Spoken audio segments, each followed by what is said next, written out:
Hey, Scuttlebutt listeners. Welcome to episode 238. This week, we welcome August Cole back to the Scuttlebutt. August joined us last year at Modern Day Marine in episode 193 and was kind enough to come on again. Please go back and check that out. For those who missed it, August is the co-author of the books Ghost Fleet and Burn-In, managing partner of Useful Fiction, and a non-resident senior fellow in the Forward Defense Practice of the Atlantic Council's Scowcroft Center for Strategy and Security. He was also a journalist for the Wall Street Journal, and he talks to us about being a journalist and how his experience informs his fiction writing. We also dive into narrative and the power of storytelling, and how telling stories about what could be helps tell the story of what is. Also, with this being the 10-year anniversary of Ghost Fleet, he shares some insights into how right his books are. This is episode 238. Hey, Scuttlebutt listeners. Thank you for joining us and your continued support. I'm Vic, still with you, holding strong here at the Scuttlebutt. And I'm really excited to be welcoming August Cole back to the show. August, thank you so much for being here. Hey, Vic, it's great to be speaking with you again on Scuttlebutt. Yeah, nice. Very excited. I promised myself I wasn't going to geek out, which is kind of weird because I promised myself that last year, and then going back and listen to it, I think it was kind of a fail. So I'm really working on it. But for those who haven't been paying attention to our catalog, please go back and listen to episode 193. August was really kind enough to give us about 20, 30 minutes on the Modern Day Marine showroom floor. And it was awesome to really talk about August's work while we were surrounded by the stuff that that you had been, sort of, imagining and shaping and world building. And so to be surrounded by that and to have you there and to talk, that was really great. So yeah, listeners, please go back, check that episode out. And so thank you again for coming on. Happy to be here. And that I think was a great setting to have that conversation about like past, present, future, which, the Marine Corps is wrestling with. It's on so many different levels, right? Operationally, strategically, tactically. So I'm psyched to get to pick that back up a year later. Yeah, and it's really, I think here we are on the cusp of Modern Day Marine 2026, and it's so easy to sort of get lost in the like what's right in front of you, the big shiny objects and like the cool stuff, but all of the thought and imagination that went into it, sort of bringing concept into reality. That's always been a fascinating process, even though it can be laborious, as you well know, in the actual bureaucracy of making stuff. But that I always have been really interested in taking what is imagined and trying to turn it into something real. Absolutely. Yeah. I mean, the transformation in defense technology for big companies and the small new entrants alike, I think is emblematic of that, going from, say, like the startup realm, which has been very software focused, to now building stuff, Yeah. quite literally making science fiction reality, and then looking at the larger, defense primes that, have been supplying and will continue to supply the department for decades, trying to figure out, all right, we've been building the past, how do we build for the future? Yeah. We my family and I sort of went through a little brief period where we went into like the Wayback Machine, and so like me and the boys watched the original Tron, Oh, wow. with I remember seeing that in the 80s in the theater, maybe early yeah, 80s at that. That's like Red Dawn era. That was a very exactly. formative part of my life. I think it was 82. Jeff Bridges Yeah. and oh man, it was so good. It was just like but it was so like the imagination that went into it was so crazy. And then we watched the future, the second one and then the third one, and saw the tech progression of it all. So that was fun. And then I went back and watched some of the old Terminator, and I'm like, that what we thought was like such a crazy idea, it would actually be old tech now, It's almost like steampunk, looking at that Yeah. original like T-100 and the vision of warfare. Yeah, it was. It's funny. I mean, that movie, and I think it relates to kind of what we're talking about. Like, how do you envision the future? You can anchor on a specific portrayal, right? And the Terminator AI, Killer Robot Nexus has been with us for a long time, and It felt very like limiting for a while. There are moments now though when I think about Skynet as being more close than it's almost like like a circle. We're kind of getting back to the start, Yeah.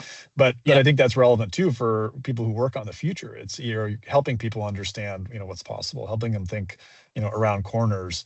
But you also don't want people to be too anchored to any one vision and love it too much that they can't actually Yeah. be realistic about what's coming. And I think there's probably some elements of that, even looking at not just the short stories we've written at Useful Fiction over the last 5 years, for different parts of the military, but even Ghost Fleet itself. Yeah, and I really want to talk to you about the power of narrative because, especially as we're talking about robotics, is like it's something that has become almost so ubiquitous that we've lost the imagination for what it could be, or even what the power of that narrative was. Like for you and I, as growing up in the '80s, it was like robotic. Like my goodness, they're all gonna, And I mean, even if you go back to like the old like Asimov and like the early like the sci Godfathers of sci-fi, with like iRobot and stuff like that, and sort of the Yeah. and so now it's just become so ubiquitous. Anyways, before I get off on too much of a tangent, one of the things that was I was either remiss or we sort of shaved some of the time is when you were on last, I didn't really talk about sort of as we're talking story, like what your story is, which I think is super fascinating. So if you could like one of the things we do with our uniformed guests is we always say like, "Hey, what was your path to the yellow footprints?" For you, like being that you're an author, um, what is your backstory? Like, how did August Cole come to be, a non-resident fellow at the Atlantic Council and working with all these military forces, and author of two, tremendous speculative fiction books in Ghost Fleet and Burnout. Yeah, how did you come to be here? My original interest, I think, is very much tied to movies. I mean, Tron probably among them, but certainly like Red Dawn, the books that Clancy wrote in the 80s, Hunt for Red October, and then of course Red Storm Rising. I read a lot of dystopian science fiction, a lot of military science fiction, much of which was written by authors who, like Frederick Pohl or Joe Haldeman, wrote Forever War. Frederick Pohl wrote a variety of novels that were kind of set in and around science fiction futures, Jerry Pournelle and others. But many of them were writing in many ways about their experiences in Vietnam, and that Cold War science fiction became a way to both process, but also kind of talk about, making sense of it. And I think that must have in some subliminal way had an impact. Certainly, I'm a very visual person. My areas of interest were tied into international relations, foreign policy, and conflict at a young age. I was learning Russian when I was 10, 11, 12. I spent a No few way. years. Yeah. My parents were, recognizing they had kind of a weird kid. I was like going skateboarding and then would get picked up and driven over to my tutor, who was a grad student at the University of Washington, and spend a couple hours. But for me, that felt like a way onto an on ramp into a life, particularly working in like diplomacy and kind of foreign service type path. And then I discovered that in with journalism, later on in college, especially, felt like a really good fit to both be close to the things I really cared about, issue wise. I love the idea of public service and just doing something for the kind of greater good. And I think journalism on a good day, it's harder now, but it still is like that. And then figuring out then in that really competitive and difficult field, how do you get to the place you want to be? And I spent 8 years as a financial journalist working for what started CBS MarketWatch in the first dot-com boom in the late 90s. Got to be a part of, not as a technology person, but on the editorial side, but really constructing a news organization from scratch. I mean, we published our own content, had our own back end. And so that was actually really valuable to both see that internally and then also just looking at this crazy technology landscape. So Yeah. I'm a little bit jaded when I, encounter people that feel like they're discovering innovation and disruption for the first time because, obviously Silicon Valley was born of that, more than 50 years ago, 60 years ago, but certainly even in the 90s, you got really the first taste of what the digitization of industries could transform societies through. And I ended up though at the Wall Street Journal working on a dead tree paper, first and foremost, that felt like, okay, I'm at the apex of, this field. And I was working on defense industry coverage, and, seated in DC and collaborating with some great reporters, breaking big stories, hacking at F-35, stuff that really was I think for people to get their heads around difficult. And I even remember some of the blowback we got in breaking that story in particular with a couple colleagues, Yochi Drazen and Siobhan Gorman. um, that people were like, "You're making, like a mountain out of a molehill," and that's just because we didn't have the imagination to understand how important, only really the cyber folks did, that breach was, for example. Right. But I did get to a point in daily journalism, when I was finally, writing about national security. I should say I stopped at the Kennedy School at Harvard for a year, which was a really valuable experience for me because I'd been a financial journalist at MarketWatch, focused, even though I wrote about aerospace and defense and did a lot of management, newsroom management stuff there. But at the Kennedy School, I really got to hone in on national security, questions. And the wonderful thing about, that school and the others in that kind of public policy, public administration realm is that you have military fellows, and is really disappointing to see, the walking away from that, because, you had people like me, a civilian, spending, really, valuable time in classrooms with folks who had incredible operational experience. And likewise for them, getting a Hmm. chance to look outside, the military life and the operational experiences they've had. And it made for a really rich environment. And I think that's something that is really important in our society. And for me personally, was a way to build connections and friendships that endure to this day. That was Yeah. like literally 20 years ago. But I ended up at the Wall Street Journal, like I said. And so, that though only lasted about 3 years, when I realized, like, writing about what just happened was the essence of journalism. Of course, I knew that, but I really wanted to write about what was going to happen. And it's really hard to write predictive news stories. And Yeah. so I Yeah. got to a point where I was really frustrated and left to kind of figure out, like, what is the next path. And so that was a very zigzag journey. And when you do something orthogonal or different, there are a lot of times when you're like, what the heck am I doing here? Like, do I go back to journalism? Do I pick a more conventional path? I could have focused on becoming like a communications expert, or like in the kind of public affairs sense. But I really wanted to kind of every year just keep trying to get closer to the place I felt like I wanted to sit. And that's where I am now. But it took quite a long time, again, almost 14 years or so. So I think that steady vision that loops back to, like, when I was that kid, learning Russian. I was like, I want to be in the middle of this conversation and helping um, frame the way that people understand really, really intractable problems, and what do you do about them. And I'll say, as much as I love journalism, it's, done well, it's fairly adversarial. And I'm certainly by nature a very collaborative person. And so I think, while that enabled me to break some great stories, but I do like the aspect of what I do now, where we get to work with people who are dealing with these every day, these problems. And so that's been, I think, one of the more kind of meaningful and, for me, transformational parts of like using writing to do good. And in this case, it's, working on, of course, what comes next in warfare and conflict and with technology. Yeah, that I think that's so interesting that you said, like, found yourself writing about what just happened, but you wanted to write about what will happen or could happen. I mean, I should have known Um, that, right? Like, that's literally job one as a journalist, like, yeah, figure yeah. out what happened. But it's an impulse that I think is real, because I kept thinking, if I can just write that big front page story that talks about the problem that we might have in a given area, private security contractors was one of those. And then you had a situation like Nassau Square happen, and I'm like, editors are like, why didn't you write that story? And I'm like, I've been trying to write about the perils and challenges here, Yeah, and, yeah. and you sometimes it's hard to be ahead of things. And so there's better ways to do that, and fiction is one of them.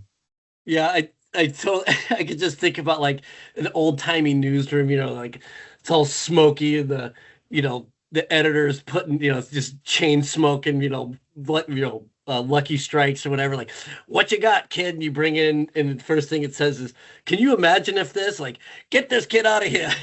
Like we gotta go to the Yeah, presses. there was a little bit like of that, reaction sometimes to stuff I wanted to do. But at the same time, when you sign up to do a job, you better do it well. And I think that piece is invaluable, being able to write on deadline. And certainly the financial oriented, readership and news Sure. cycles at MarketWatch.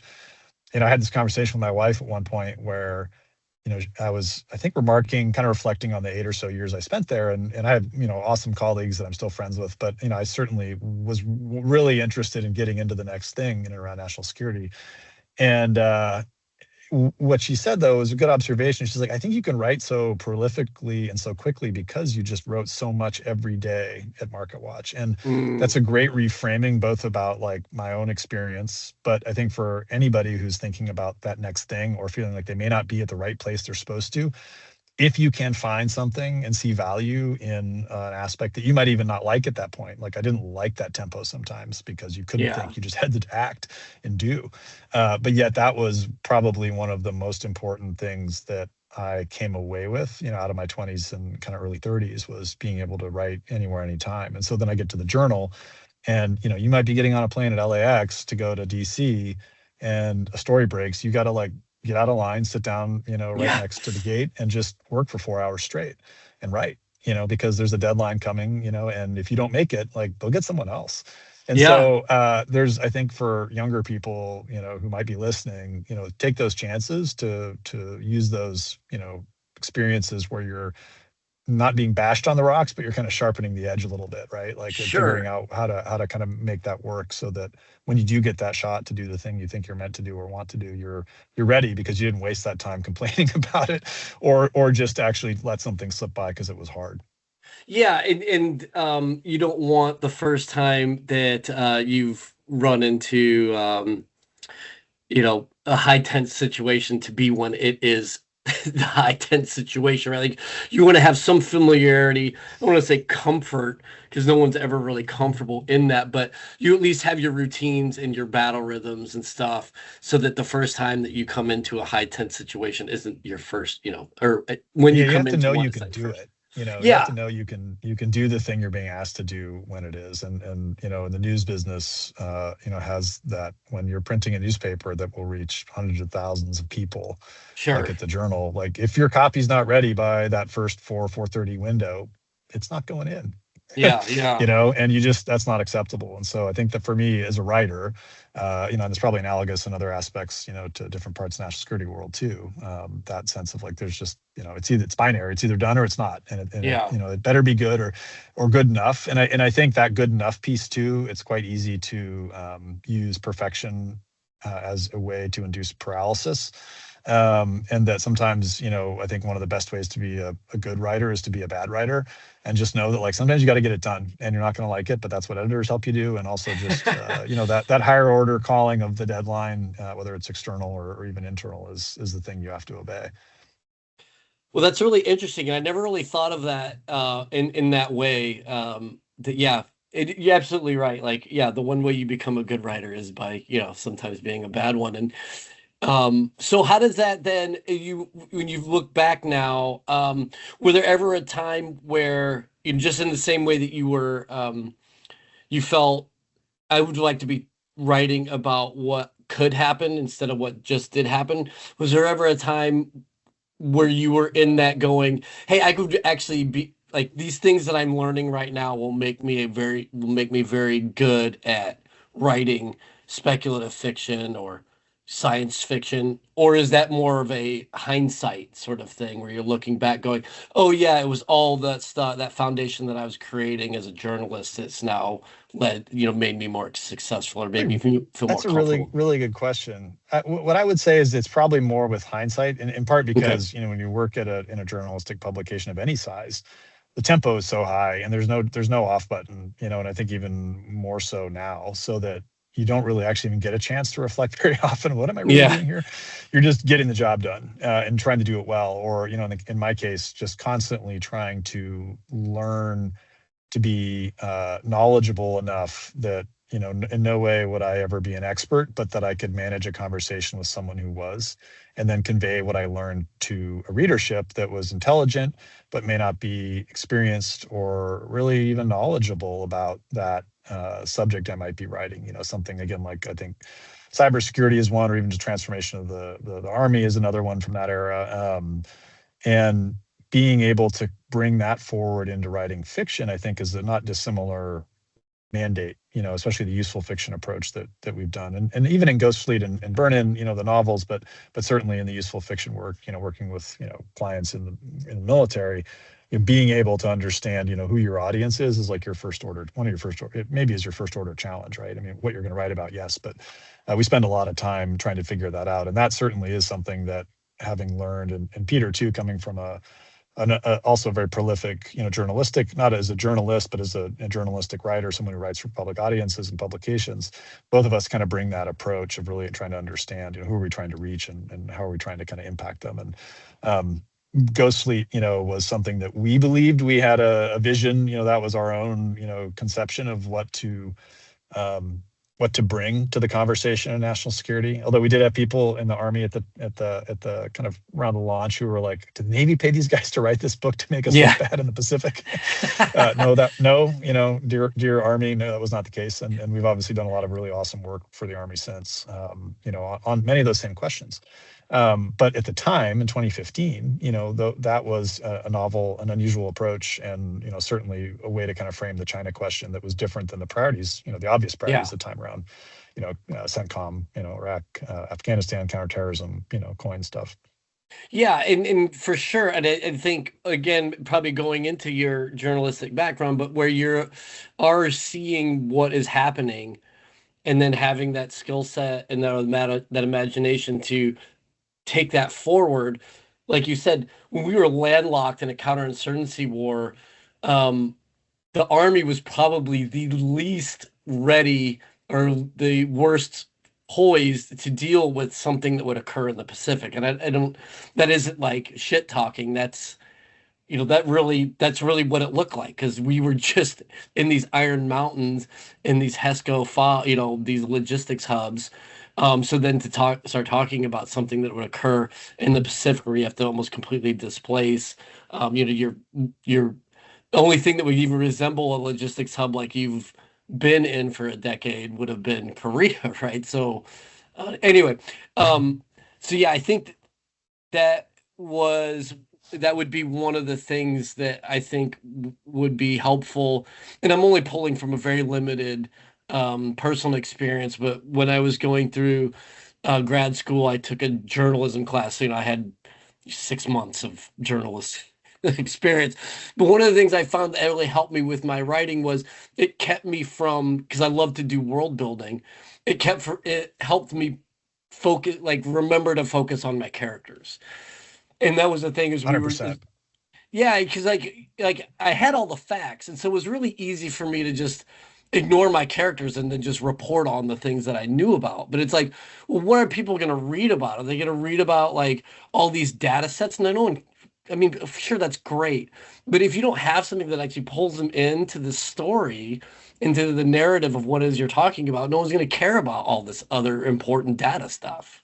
That's 100% true. And if I even look back critically on my own journalistic career, I think I wasn't as good at that as I don't think I thought I was good at it then, but I don't think I was as good at it as I probably would have wanted to be, especially, if I had stayed in journalism, I certainly would have improved just as I've improved as a fiction writer in that regard. But Mm, I kind of had a similar approach, which was like, if I'm just in love with the concept of the story and get all the facts and the elements, but to make it memorable to a reader, especially if you're being given by an editor, the very, very, rare opportunity to write, 2,000 words for a front page story, it better have some memorable, people who are at the core of it. And I had a wonderful editor and bureau chief, that both of those two, were great mentors for me and helped me kind of see that. Because, I think as someone who is a bit of a defense wonk nerd, whatever, you come in and you just want to like dig into the GAO report and get, interview someone who's an expert in some technical area, and you realize like, hey, pull back. But how's that going to play in Peoria, to use the adage? And so right, finding the right. people behind those stories, right, who are overcoming, classic character thing, or, have gone through something extraordinary, that to me is really a great way to anchor a very, very, powerful like feature story in journalism. And it's not, as you said, much dissimilar in fiction, right? When we are working on, really complex topics, could be quantum computing. It might be, the future of autonomy, but really figuring out that human element of what it is like to live in a world in which, right? And what are Hmm. those human factors that confound or make a situation more difficult to resolve? Where are the elements that as an individual, someone has to be changed by the situation they're in? Like we don't start our days the same, excuse me, we don't finish our days the same way as we start. We are different. It may not feel like it always, but we are changing constantly. And you compress that into a short story. Certainly a novel, is much more explicitly about that because you have Right. more room. It's easier to show that transformation of somebody. The movie, talking about, again, great sci-fi movies, but Edge of Tomorrow or Live Die Repeat, Right. right? Was it Major Gage, I think is his name? The coward who becomes the hero, which is such a Hmm. classic transformation of a character. But that Doug Liman movie, I think it's like 2014 or 2015, is like one of the best, I think, from a story structure perspective. I mean, the special effects are awesome. It's got a Bill Paxton cameo, big, conventional, Normandy type invasion, with aliens, is depicted in a very memorable way. But ultimately, that's what that's about. It's about, the coward who becomes a hero. And so I think Yeah. really being able to distill story down to that elemental like log line, in a world in which, like Edge of Tomorrow, technology drives so much, is such an important thing to keep in mind when we're trying to figure out how do we tell the stories of not just the technologies of like right now. We're looking at autonomous systems that are becoming cheaper yet paradoxically like more strategically effective, to what's coming down the pike again with quantum computing, like I said, or biological, engineering, and some of the space activities that are going to be really impactful. Yeah, I think, and it kind of gets going to what we were talking about earlier with, robotics, how that's become so ubiquitous, we've almost lost the narrative of it. I think in a lot of ways, we've become so enamored with the tech that it's hard to sort of slow down and see what is, like, who are the characters here? Why should we care about this? And what is the narrative about those things? And, I think I was listening. You were on. I think in January you were on the Mad. What was it? The Mad Mad Warfare, yeah, Mad Warfare podcast. It was so good, yeah. and you guys touch on some of these things. But yeah, I really wanted to just get your take on, like, what is the power of narrative? Why does useful fiction want to focus on the imaginative applications of these things instead of just the reporting of these things? Like, why for you was reporting on what just happened not enough? Narrative is such an effective tool because at first, as humans, we're hardwired for it. We are storytelling beings, and that is something that there is a very long arc, in societies, of all kinds. But I think particularly in the moment we're in, where technology can become so dominant in framing a particular understanding of the world, not just we're in, but we're going towards, that if we lose sight of the story of what it's like to live in that world, we may make grievous, errors in, Hmm. how we adopt those technologies, how we begin to figure out, whether we are beholden to them or whether, they are working on our behalf. And what I would say further is that when it comes to understanding the story of robotics, because so much of that narrative has been anchored in the, I think the word is anthropomorphization, right? The humanoid robot, Right. that we tend to look at that expression of AI and other systems in a very almost linear way. And humanity has been telling stories about the robot, going back to I think it's the Greeks with the telos, Mm, concept of right. basically looking at that agentic like capability of something that's not human to the RUR short story slash play from like the turn of the 20th century, which looked at robot uprising. It was a Czech a narrative that was really powerful in getting people to think about that kind of conception that in the industrial revolution, like what is humanity's role. Yeah. And so here we are now today in this like software driven era where arguably, like, you look at a drone, the thing that matters most is not the actual thing with wings, but it's the sensors and certainly the underwriting code within it, the mission Yeah. integration and data communication stuff. That's ones and zeros. And so being able to look at all that and say, but what is it like to live in that world? What is that technology? What's problem is it solving for me as a human? Are we not solving problems for kind of system sense? And I think, in looking at the military applications, that of course goes back to really, profound questions about how we use, these technologies, where doctrine, norms, international humanitarian law, laws of armed conflict, how all that, very thorny, knot gets kind of untangled in a way that's still going to be operationally effective, meaning we can, do what we need to do with, say, reduced harm to U.S. service members, reduced harm to civilians, and still hit our military objectives in whatever form they may be. Like, we are getting closer to that era, but there are spoilers throughout, right? Yeah. We are fundamentally wrestling with trust in these systems. We're fundamentally wrestling with the economics and acquisition of these systems. Particularly paradoxically, the cheaper they are, the harder to buy. I mean, that's like a total inversion of like what you would think, right? Right. That it's much easier to buy a $100 million jet than it is a $1,000 drone. Yeah. And we still don't, for example, at that low end, have a reliable American supplier of attritable, drones. Like there is no, red, white, and blue DJI. And so, we face some big challenges in that regard, but they're not insolvable. And I think that goes back to kind of this other element of technology, and robots, are part of that mental model. And our second book, Burn In, is about this question of agency. Do we have choice? Like, do we want to live in a world in which technology is done to us, and that's a book that's not about warfare per se, but it's certainly about conflict and kind of how American society is failing to reckon, with the downstream and second and third order effects of, rampant about automation, robotization, things like that.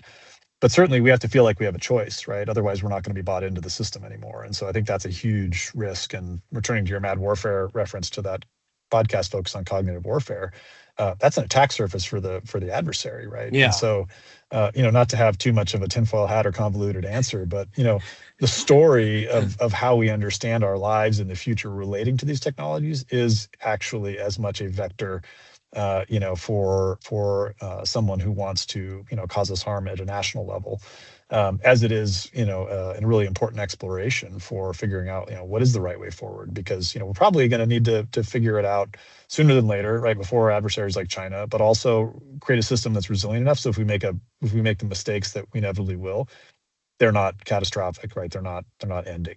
And I don't mean in the Terminator T100, kind of Skynet sense, but rather that we give people space to make mistakes and design systems that can make mistakes, but they're not catastrophic. And that's as much a technological and operation, but also a political one too. 100%. Yeah, I mean, even culturally, I mean, you think about, speaking of narrative, I mean, you kind of look at the pandemic, you look at COVID, and I mean, in some ways, we're still recovering from that inability to capture a narrative, to articulate a narrative. And it's sort of one of the things that I was thinking about as I was listening to that podcast and looking at your body of work is like, okay, well, so we know the benefits well, we know the necessity of storytelling, and we know the benefits of good storytelling. But what are the risks of bad storytelling?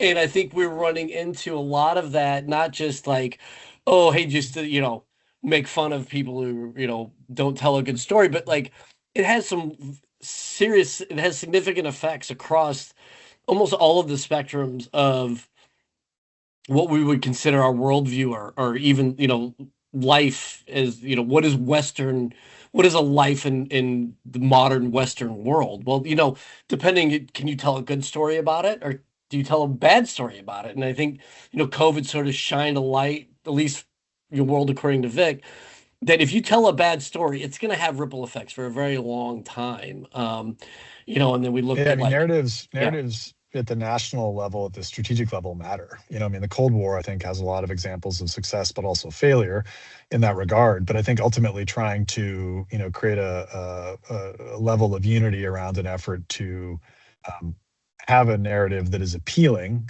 to the folks you want to have by your side, or joining your common cause, right? In our case, against the Soviet Union and communism, I think is a really important framework still, especially when, China's very effective economic and technological systems are going to present a way to rewire, much of the world, not just technologically, but politically, socially. I mean, flows back to the technology, that if we're not careful, we're going to open a lot of opportunities for them that they will Hmm. be able to take advantage of that I think will be very difficult. I don't think there's like a fast follower opportunity there, so much. And I don't want to be too, pessimistic about that, but it is crucial to understand to use the dime framework, the Yeah. kind of, what is it, diplomacy, intelligence, military, economic, or I think Economic, I've yeah. got it mostly right. Um, you know, the idea of, the coordination, right, that it requires to truly, contend with building a credible story that's backed by action is vital. More like specifically about the dangers of an ineffective story, or a poorly told one. Yeah, it's less the like, oh, that story sucked because somebody used like ChatGPT to write it and it was choppy or clumsy or just, had that weird uncanny valley. I think it's also like what's behind the story. When Yeah. you look at like the narratives we work on, and maybe an iceberg isn't the best metaphor because obviously the Titanic was sunk by one, but I often think about like you're reading a few thousand words, but underneath that is this like foundation of nonfiction research, of Yeah. conversations with the people who we're working with, and really understanding some core questions. Among them are, what are we trying to say here? What is the thing you're trying to get into, with your audience? What do you want them to think, to consider, to reflect on? And then, who is that audience? I mean, those are some of your fundamental, I think, questions that if you don't understand that, you won't be able to kind of parse through the more difficult dimensions of a good narrative. And then once you have all that nonfiction matter, especially the complex stuff, then you can start thinking about characters and make them interesting because they Yeah. embody the complexities that go with any of the modern questions we're wrestling with around warfare and conflict. And so, to me, the dangers of a poorly told story are, I think primarily that we might think some problems are easy to solve and they're not, or that, maybe even of equal importance or secondary importance is that we lose sight of the human dimension. Do we want to live in that world, but also like, what is it going to be actually like to, experience that?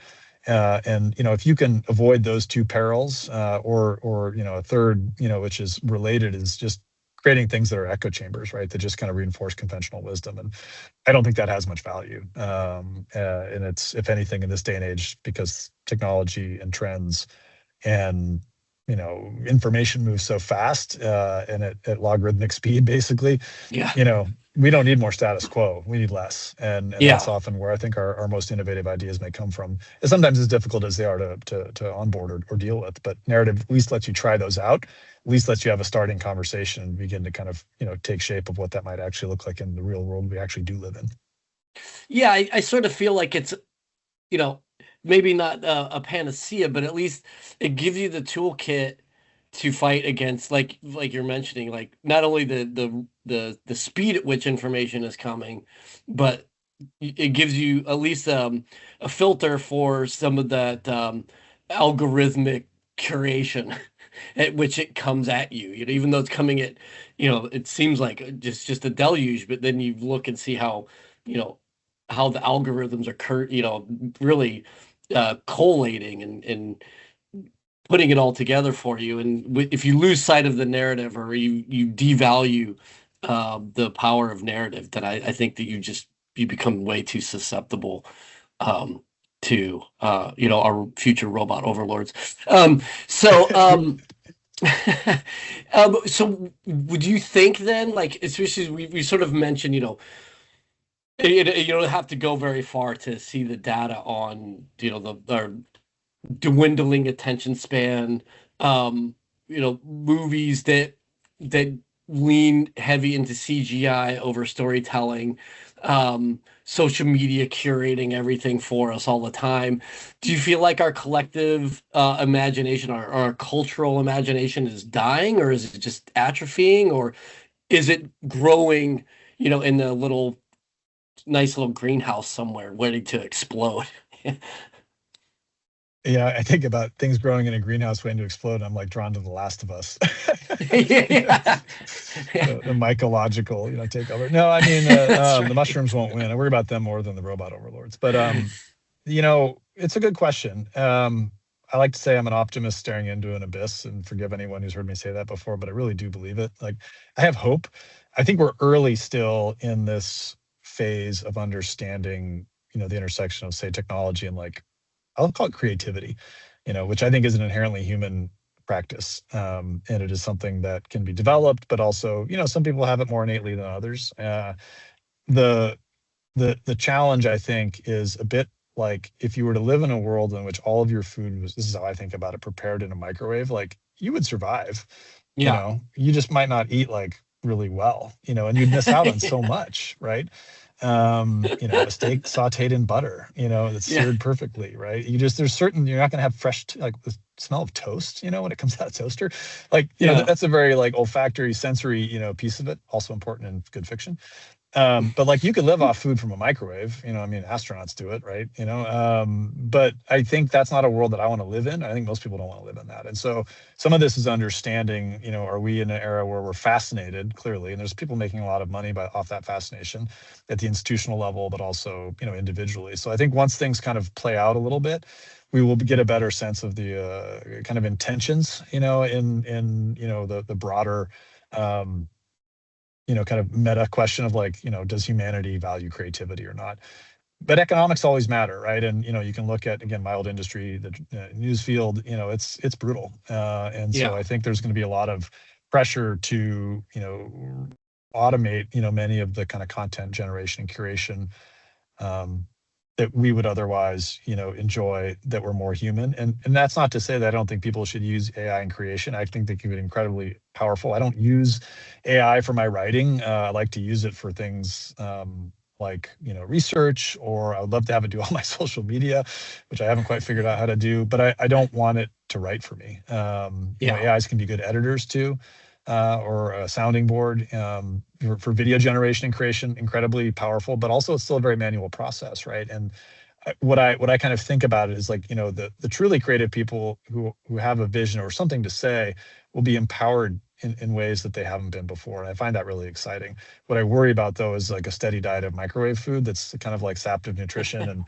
and doesn't taste like anything meaningful, that becomes, normative. And I see plenty of signs of that, day in and day out, and social media being part of that, and having teenagers, having been through that with teenagers, I can speak to the challenges there of trying to kind of keep one foot in my like Gen X, worldview, and being mindful of the future. But that also gives me some sense of that optimist, like sunrise on the horizon, is that even within generations, there are profoundly different ways that people want to experience and use technology. I mean, you can look at like just some of the anecdotes about uh, workers who are coming out of college and like aren't interested in using AI because they want to learn skills themselves. Or you have other Yeah. cases where people are becoming super users, of agentic systems. And, the world is going to have to figure out a way to accommodate both. The underlying economic models of robotics and AI in everyday life, again, Bernin, kind of posits that we're going to have to wrestle with questions of basic income. We're going to have to wrestle with questions of just in America, like your job is your identity for many people. Right. That may not be viable anymore, or even a valuable framework. And so, to your point about COVID, I mean, COVID saw a huge amount of government support for everyday needs for a lot of Americans, and incredibly inflationary and expensive. But we may be entering a world where that model, maybe not today or even in the near future, but the 2030s to 40s may see more of a turn towards that. Not to take anything away from kind of the free enterprise model and the ability of people to, pursue their opportunities to the ideally limitless, ceilings that we would like to see in our innovation driven society. But there's also going to be questions, and this goes back to, again, I think fundamentals of say nations and what they want to do to project power. Our armed forces come from our society, right? We Yeah. generate our force from the civilian world first, right? And whether we have national service or whether we have an all volunteer force still, I don't know what it's going to look like in the future. But we have to fundamentally pay really close attention. I say pay really close attention to those fundamentals, for what that society is going to be like. Because if we want to be the nation that is unbeatable on any battlefield or any kind of conflict, we have to think about making sure we have people who are well trained and prepared for them, right? Who are cognitively able, are healthy, and are aligned, around one another in a common purpose. And there's plenty of days when I'm like, that's never going to Yeah. happen. But I like to kind of hope that we will, find our path, through that, and that we'll also get wiser to our adversaries who are trying to make all that impossible for us, which they're trying every single day. Sure. Sure. No, that's such an interesting way of thinking about it. I didn't really thought of the sort of the ramifications of cognitive warfare in that way, in that, usually when you think of boot camp, that's your indoctrination. That is the, sort of sanctioned brainwashing. But really, based off of what you're sort of foreseeing, or the red flags that you're putting up, it's like, well, actually, that might be the balancing. Like going to boot camp might actually normalize you after having, decades of being That's a really manipulated. interesting idea. Like, could you give, I mean, you've been through this with the Marine Corps, right? Like understanding, how you can bring an American through that. And when they're done, they're a Marine and they're a Marine for life, Yeah. and that is an interesting question. Like, what is the process by which a society, this is a great fictional prompt, Yeah, yeah, Marine Corps totally. boot camp for everybody, right? Yeah. Yeah, that's the I don't only know, way that right? you're gonna undo the bots, right? Is to I go to mean, boot camp. national service, in European societies, kind of fell apart in the 90s, after the Cold War. But, if you look at like some of the resurgence, Sweden is one, some of the Baltic states are, really, really leaning back into, it's like a couple generations ago of understanding that, national survival may come down to, are we ready to kind of pull together, what if we're facing not just a kinetic threat but a cognitive one. And I think those are actually, the Scandinavian Baltic countries are really important to watch for how they're handling Yeah. that, and they're obviously quite different, and they're small for one. But they have a lot of fault lines and wedges that are being exploited by particularly the Russians, but others, and that's not dissimilar, from some of the challenges we're facing. And so I think we have to never lose sight of that, as well, especially for people who do want to spend a lot of time online. That's your you are Yeah. you are both a target and a weapon, at the same time, potentially, at any given moment, based on whatever algorithm is, playing with your feed. Yeah, though that's an interesting insight, especially as we're looking at the ice caps melting, and we clearly see that what it means globally to have a few choke points for supply. But as the ice caps are melting, those Nordic countries are going to be very, very, very, very valuable and very influential globally here. In the next It's few it's really decades. important, and this is, from a Marine Corps perspective, I think a really interesting area of obviously long time attention, and particularly Norway, but also the exercises that have recently gone on, as recently as the spring and winter. You're seeing, the importance strategically of Scandinavia, not just because Yeah. of, Russia's strategic bastion, of its nuclear forces, and, Kola, just across from northern Norway and Finland, but also, just as you said, the sea ice changing is going to open up, shipping for China. That's going to make them very, very interested, in some of those sea lines of communication that will mean everything for trade. And so we did some work recently, actually, for the Second Marine Logistics Group. We did some Yeah. training and narrative workshops down at Camp Lejeune, but also just recently wrote a narrative, called Always Forward, that looks at what warfare in the 2030s might look like for the second MLG and some of their Marines. And I think it's an important moment to think through because of the difficulty of that environment, and it's everything from temperature, to just the proximity to Russia, that actually has a lot of value for operating the Pacific too, right? You're trading maybe distance for the extremes of weather, but there are those paradigms, and obviously second MLG is not Pacific focused, but what they're doing, I think, is going to be really vital for the entire Marine Corps to kind of understand, and that kind of thought experiment, starts that conversation internally as much as elsewhere. Sure. No, and I know this is something you guys definitely have touched on, throughout, especially with Ghost Fleet, some sort of supply chain vulnerability. So in the logistics discussion, really, I think our commandants have really been very forward thinking in establishing logistics as the pacing threat. But really, and to really water down the saying, and I'm going to butcher it, but professionals do logistics.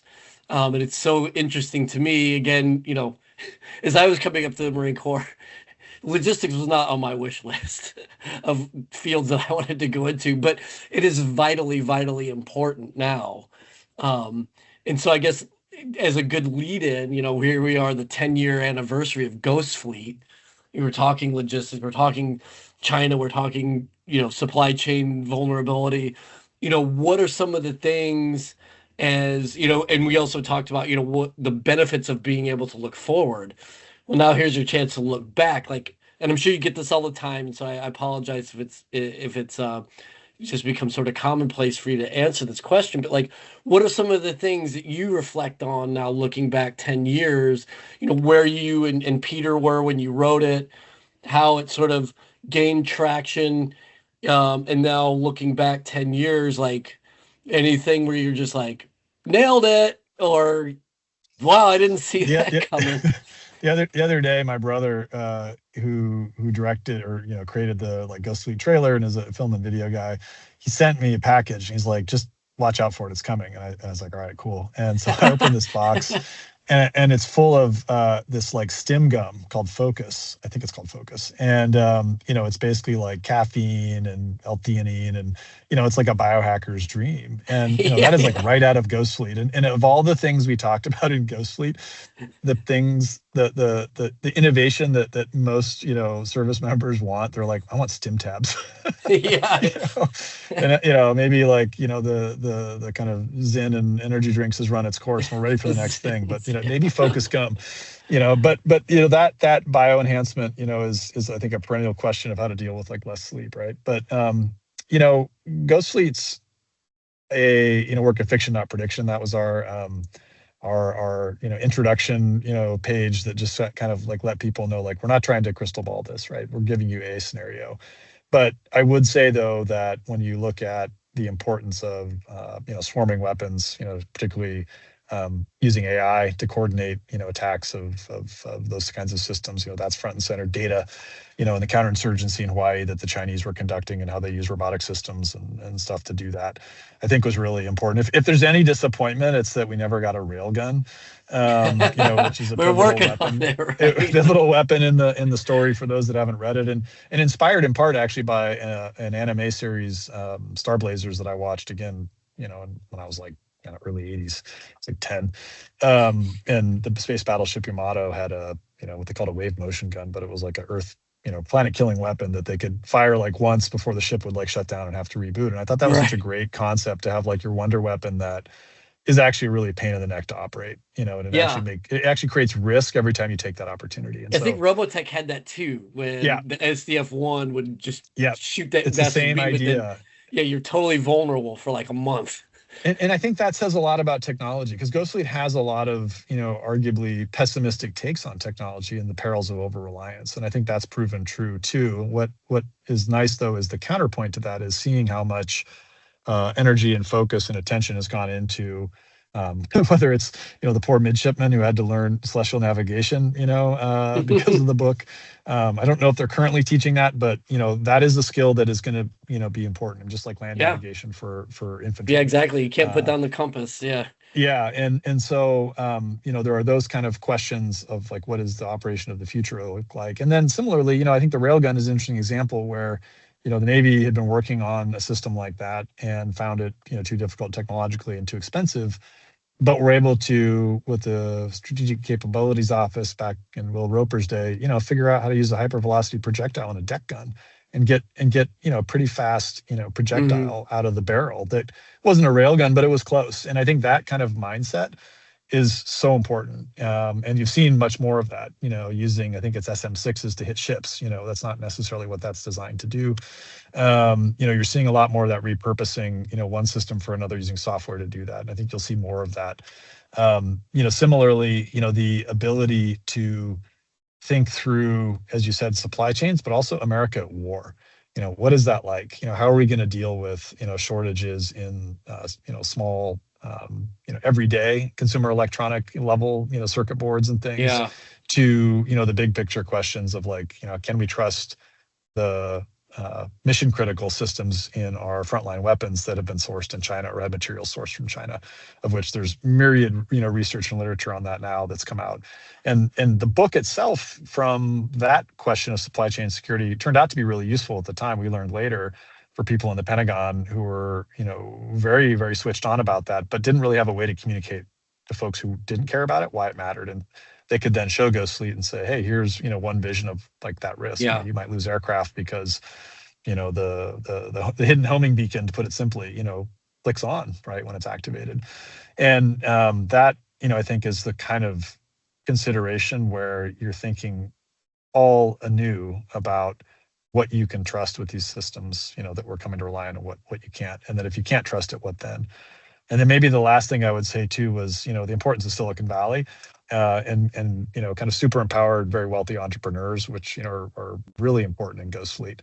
Daniel Leboye, and then of course Sir Eric Cavendish. There's space, but also some of the other systems on the software and AI and hacking side that only come about not because the big super primes are able to rise to the occasion. They can't, they're too slow. But you have Americans who are like, we can get this done, or Mm-hmm. allies in Sir Eric Cavendish's case. And I think that part is really crucial too, to just believe that we can do it. I don't want people to think that we can have a Pearl Harbor again and take a couple of years and then go invade North Africa basically.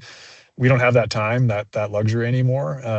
But we are at a point where I think we have to believe that we are up to the challenge, and that the narratives that make us think otherwise are not helpful. And that's Yeah. not to be rosy glasses wearing and thinking glossing over the challenges, but the first thing that matters, of course, is imagination. You have to believe that vision of the world is possible, and then you can work backwards from there. How do we get there? Yeah. Man, that's so good. I was going to ask you another question, but I want to just end there because it's on a positive note. My Gen I like X, positive notes. That's yeah, I'll my take that Gen win. X radar is going off like, you're not cynical enough. You're not cynical enough. Ask him Yeah. another question about making, yeah, but I totally agree. I think that, one of the things too that, we had this saying, and I'm probably stealing it, but the idea that the apocalypse is always seen first by the marginalized. And I think when we dive into the speculative fiction world, not to say that like, oh, we're the nerd class or whatever, but just sort of being, as you described it too, growing up, like just being a little weird, being a little odd, allows you to not become overly enamored with the, again, the sort of algorithmic curtailing of the world, of our worldview these days. Or even the status quo. Right, right, It's right. funny, Yeah, that Gen X comment. Like, there's a lot of people who I run into, of my vintage, I will say, who also were like really into skateboarding and skate punk music, in the '80s. That have that same. It's still with them. yeah, That same slightly like side-eyed view of establishment stuff. And I think that can be really helpful at times to be able to kind of tap into that, especially when the consensus says everybody should go in this direction and no one else is paying any more attention to the fact that they're heading off a cliff, or yeah, there was a better way that no one felt comfortable to kind of articulate because it threatened priors, what people yeah, thought they were supposed to do. And that's something that creative people do really well, not just me, but there's myriad writers, filmmakers, designers, artists who can play that role. And I think encouraging people to bring those folks into the tent is hugely helpful. yeah, yeah. And I think that's it. I think it just encourages that collaboration. And just like in your stories, like it's not just like, oh, hey, here's this dude, he's just gonna run and gun, like, like some kind of first person shooter video game, and he's gonna save the world all by himself. Those were great in the 80s and 90s, are a lot of fun, but they definitely don't reflect anything that really you can use, other than just to have a good time watching kind of a, And look, it's okay to have fun too, right? I mean, there's yeah, yeah. plenty, of entertainment, and I think we need to read widely. I mean, I'm reading War and Peace right now, which is Good was grief. I was prompted by a visit to an allied unit, and we were talking about Russia, and it came up, but it's actually really, it's an enjoyable read, but it's also an important, like, just attempt at gaining understanding, Yeah. and in a formative Russian narrative. There's other really good science fiction Yeah. too that's not useful fiction, but hugely helpful, in thinking through technology. Adrian Tchaikovsky, who's a science fiction writer, has written myriad titles, some space opera and stuff like that too. But his Children of Time, Children of Ruin, trilogy. He's now got a fourth book that just came out. Is really really valuable for trying to understand basically new models of like computing and intelligence. And I don't want to spoil it or even try to explain the film, or excuse me, explain the book any more than that, because I'll sound crazy. But if you were to dive into that, I think you would really understand, AI and kind of biological computing differently. Similarly, so the Three Body Problem Chinese novel, Yeah, I was gonna say, so you have but somebody on your board, right, who translated that? Is that correct? The yeah, English Ken Liu is translation? the translator. Lu Shixin and is the author, but he wrote a book called Ball Lightning. Lu Shixin did, which is basically about acquisitions. It's about like a wonder weapon, how to build a wonder weapon to defeat, in a sense, America. And it came out before Three Body Problem. But if you read Ball Lightning, you have a really interesting understanding of like PLA culture, the Mm, party's relationship to it. It's quite nuanced and complex, and very much worth reading. And so I think there's gems like that out there. Some are for entertainment, like Adrian Tchaikovsky's work. Some are a little more like, I'll call them work reads, like Ball Lightning.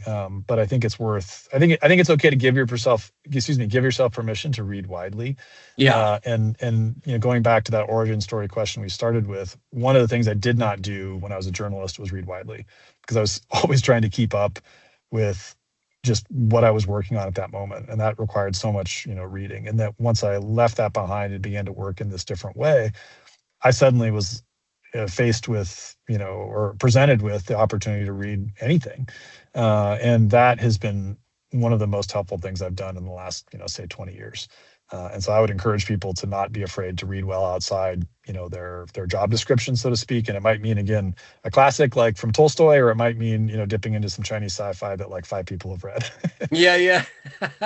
No, that's great. That is wonderful advice. Well, August, thank you so much for taking time to just have a chin wag with me about narrative, man. I could Yeah, it's do this all awesome. I, day. I always appreciate the chance. Are you coming down to Modern Day Marine this year? No, I won't be there in person, but Okay. I'll be keeping a close eye on what people are reporting that's on the floor, but also just trying to hear kind of the reflections on like what the world is going to look like for the Marine Corps. I think we'll get hopefully some good pictures of that will help inform the work I'm doing, but also the larger conversation that's so important. Yeah.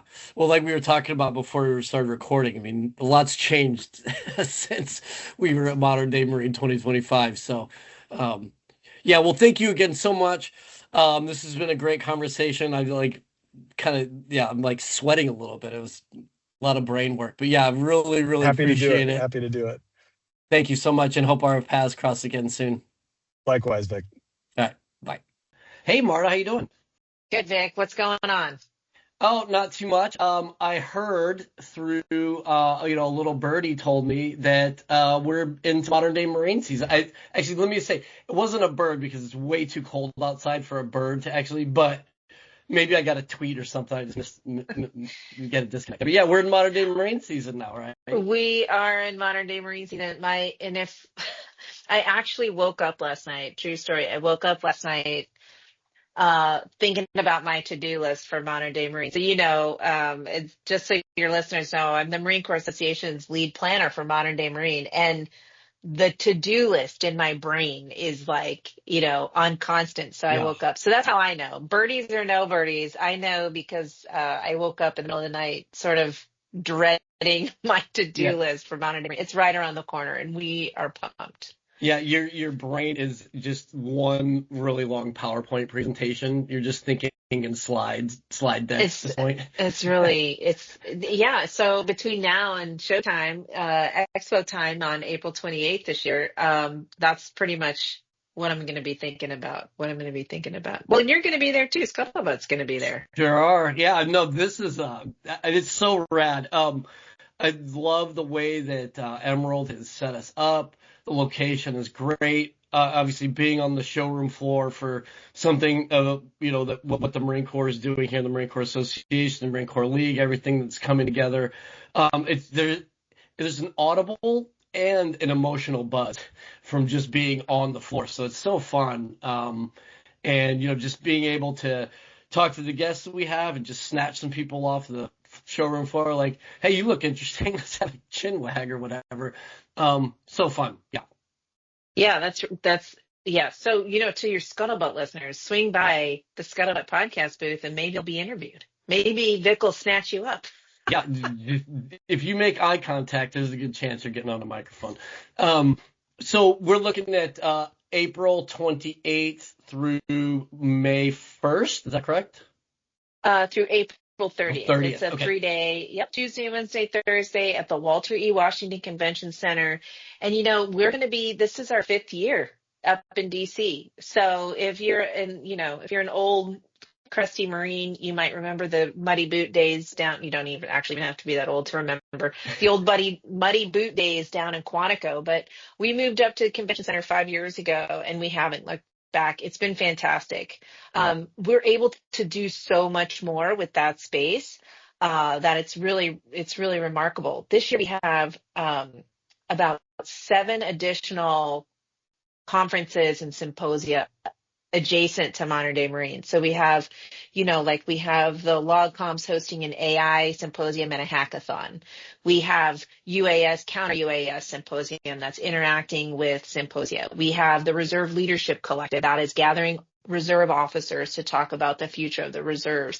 I mean, it's really becoming what we envisioned it to be when the commandant moved it up there, which is a place for learning and thinking and future thought. It really truly is doing it. I'm so excited. 5 stages. Yeah. We've got it's great. The amount of Tetris skill that went into putting the showroom floor together is really impressive.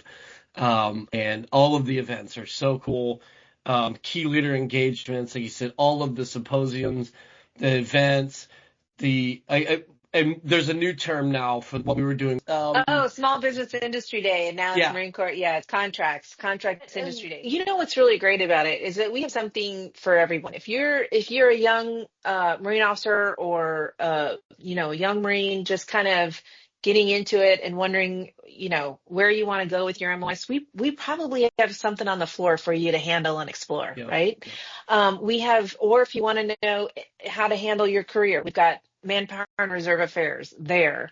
They're going to, they're exhibiting. If you're wondering about the future of the Marine Corps strategically, we've got briefs for that. I mean, we really are this nexus of information for Marines. And then, leaders, senior leaders, and defense industry partners. I mean, that's where they go and they show off their wares and they say, hey, look, you wanted this widget with this little doodad. That's the extent of my. No, that's technical. I think that's right out of a lot of the, out of the manuals. Yeah. In fact, yes, the widget with the doodad. I'm married to an active duty Marine, and he loves to go because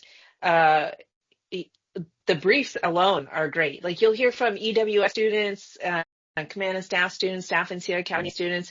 They will come and do their TED Talks on their research projects. It's great information. It's phenomenal all the way around. I'm so excited. Yeah. Anxious, but excited. And for all of those who are just as excited as us, we can start registering now, right? Holy cow. Yes. Registration's open, and let me tell you, if you've ever been to Modern Day Marine and have registered before, we have an entirely new experience for you. It is so smooth and seamless. You're going to love it. So yeah, registration's open now. Get on there and register. We'd love to see you. And if you're active duty, it's free of charge, right? Free of charge. Free to active duty and military spouses. Yeah, that's what I'm telling. The price is right. Price is right. Free 99. That's right. So, come on. Walter E. Washington Convention Center in D.C., April 28th through the 30th. And, come say hi. I'll be there. So come by the booth and introduce yourself. Thanks, Vic. Yeah, sounds great. See you then. See you then.